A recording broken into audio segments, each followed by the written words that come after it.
ব্রাজিলের সাথে বাংলাদেশের দ্বিপাক্ষিক সম্পর্ক কিভাবে আরও এগিয়ে নেওয়া যায় সে বিষয়ে ব্রাজিলের অ্যাম্বাসেডরের সাথে বিস্তারিত আলোচনা হয়েছে বলে জানিয়েছেন বিএনপি স্থায়ী কমিটির সদস্য আমির খসরু মাহমুদ চৌধুরী। সকালে গুলশানে বিএনপি চেয়ারপারসনের কার্যালয়ে সৌজন্য সাক্ষাতে আসেন ব্রাজিল অ্যাম্বাসেডর।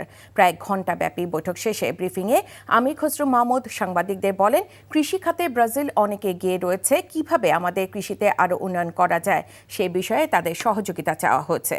এছাড়া ঔষধ, জুট ও পোশাকের রপ্তানি কিভাবে আরও বাড়ানো যায় সে বিষয়েও আলোচনা হয়েছে বলে জানান তিনি। পাশাপাশি ফুটবলের মানোন্নয়নে ব্রাজিল থেকে ভালো মানের কোচ দেওয়ার অনুরোধ করা হয়েছে বলেও জানান আমির খসরু।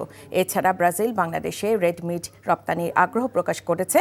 নির্বাচন নিয়েও আলোচনা হয়েছে বলে জানান তিনি। ব্রাজিল এদেশে একটি গ্রহণযোগ্য নির্বাচন দেখতে চায়, সেটা নিয়ে আলোচনা হয়েছে। দুই দেশের মধ্যে কৃষিতে কোঅপারেশনের ব্যাপারে আলোচনা হয়েছে, যে মিল্ক প্রোডাকশন সম্বন্ধে ওদের ধারণা, বাংলাদেশের প্রতিটি গরুতে যে এখন দুধ দিচ্ছে সেটা অনেক কম, এটা বাড়ানোর অনেক সুযোগ আছে, সেখানে তারা কোঅপারেট করতে রাজি আছে। 250-টিরও বেশি ডিজাইন অপশন নিয়ে ওয়ালটন স্মার্ট ফ্রিজ, বোঝে আপনার প্রয়োজন।